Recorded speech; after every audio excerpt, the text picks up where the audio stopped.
Imagine every HTML element as a box, but not just any box. A box with hidden layer that controls spacing, size, and layout. If you don't get this right, your design will always feel off.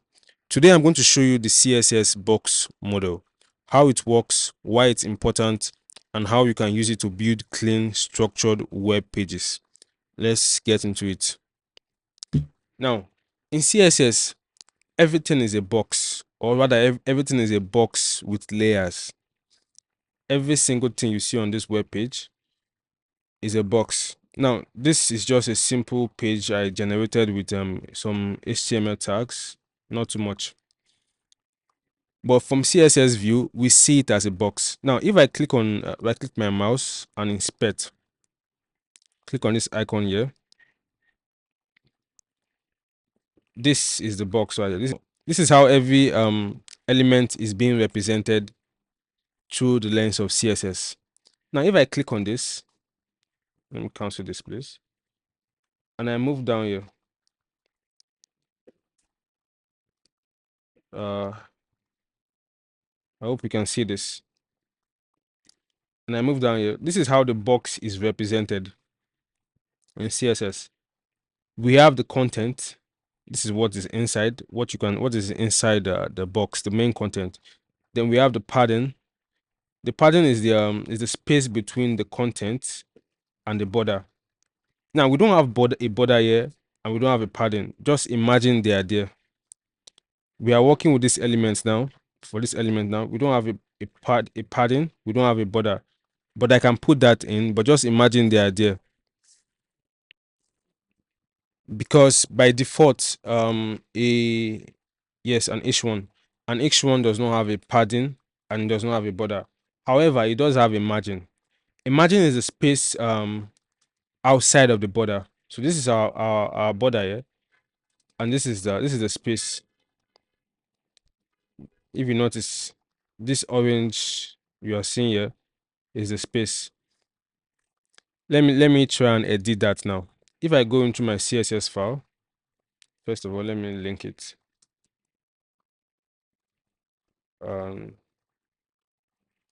It's called index. So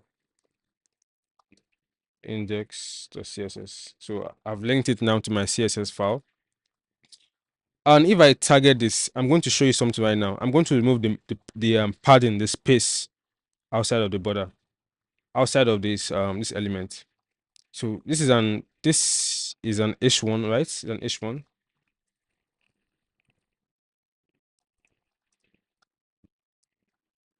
So margin 0. Now watch what happens now. So you can see that when I click this now, the orange spacing has been removed. And if you go down here, you can see that there's no number here. That's to show you that I have removed the margin from the element. If I decide to comment this out and I refresh this, you can see that the numbers have appeared back and we have our margin there. So essentially what I'm trying to say is that everything in HTML is a box, and you need to understand this if you are going to get your design right with CSS. So this is a paragraph tag. So all of them are here. They are represented here.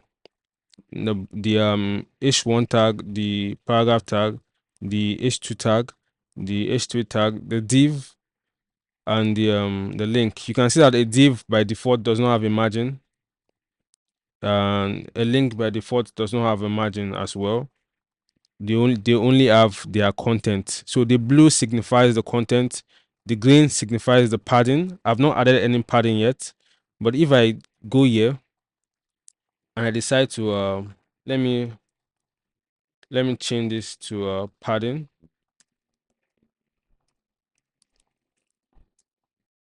and give it a padding of 20 pixels. And if I refresh this, you can see that something changed because space has been added from within. So the green is the padding. So the way the box model works is that everything you see on the page is essentially represented as a box. The content is inside, which is the blue. The space between the content and the border is the padding. Then the space outside of the border is called the margin. Now let me quickly delete all that and make it easier for us to understand or see what I'm doing. I'm going to refresh this. All right. And first of all, I'm going to center this um this content. So text align, center, center. Then I'm going to give it a border to illustrate what I'm trying to say. Now, an H1 does not have a border by default. This is the default setting, but I'm going to give it a border to show what I'm trying to say, because there are some elements that when you are working with, you might need to understand. Actually, for all elements and your design principle, you need to understand this concept when you are applying them. So I'm going to give it a border, and this is how it works. First, the border width, 5 pixel width. Then the style of the border, I want it solid, but we have many styles. It can be solid, it can be dotted, and there are other styles. And I'm going to give it black. Why not black? So this is my border right now. You can see what if I decide to change the style to dotted. You can see what I mean by dotted. So there are many other styles you can give it, but that's not the point of this. So then I'm going to change the font size. Font size to be let's say let's give it 50 pixels. So I hope you can see this clearly. Then the padding at the top, um actually let me explain what I'm trying to say. Now this is what I'm trying to say now. This is the content in between. This is our border. You know what, let me reduce the width. A width of say 400 pixels. All right. All right. So this is the width. Then I'm going to center it. I'm going to center it now. I'm going to give it a margin. A margin. Remember, the margin is the space outside of the border. This is our border.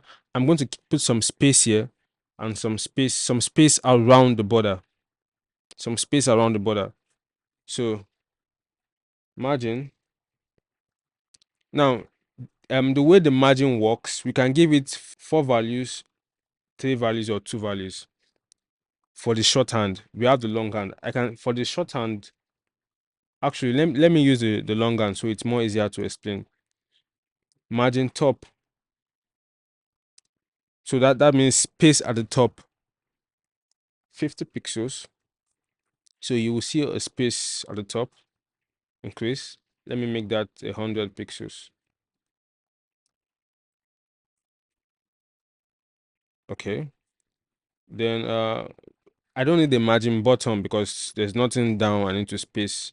But I want to put some space. I want to move this thing to the center. So I want to distribute space around this box. Space on the right and space on the left, equally distributed around it. To do that, I could do this. I could do this.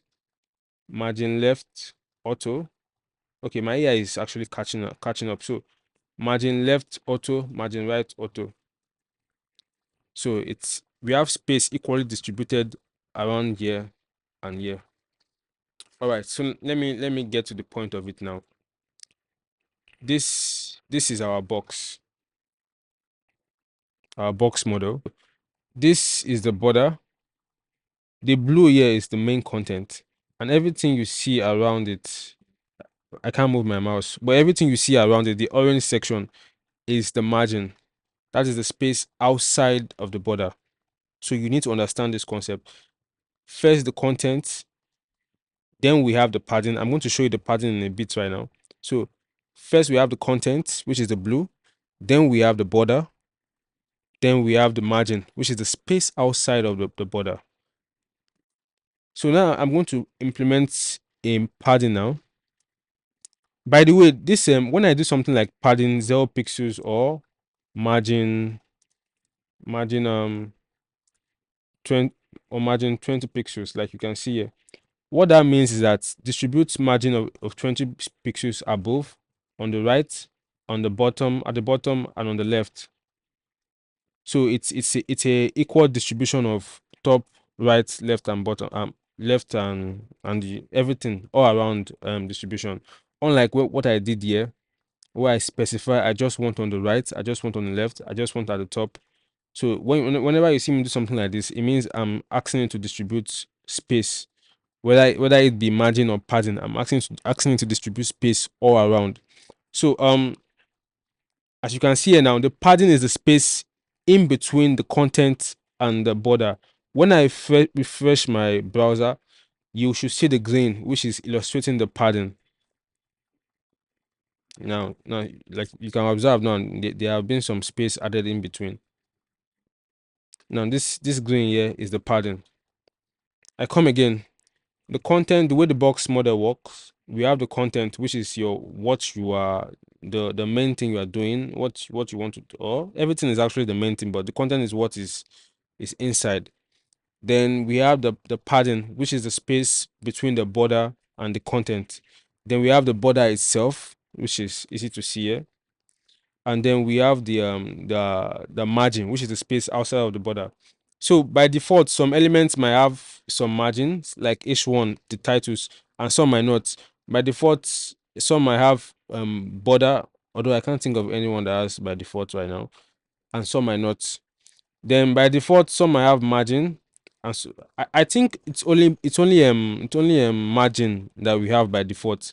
But you can decide to put padding or not, and then the content is always is what you are putting in your input rather. So that's basically how the box model works. And you would have to understand this when working with CSS, because it's really important for your design layout and just basically your design overall. Then there is one more thing I want to explain, or I want us to understand about the box model overall. If first of all, let me remove this. Now, I gave this a width of 400 pixels. This is 400 pixels. Or let me increase this and say, let's say 500 pixels. Then let me also expand the font size to say 80. Okay. Now this is very large and easy for us to see. And I gave it a width of 500 pixels. Now, if I decide to increase the padding from 50 pixels to 60, and I refresh this, you see that it increases. If I increase it to 90 pixels, despite the width we've set, which is 500, it keeps increasing. Despite the fact that we've set a width of 500, it keeps increasing as we add padding. That's because by default, the width of the elements in the box model only applies to the content. It only applies to the content. If we decide to change that, so it only applies to the content by default, but we can decide to change that by using a property called border box. So border, no, sorry, I meant box sizing, then border box. The default property is content box, but if we change that to border box and refresh this, we can see that the padding is now included in the width. It's now included. So even when I increase or decrease it, it will not go beyond the set width. It will not go beyond the set width. So the width is station. I didn't specify the height, so the height can always increase.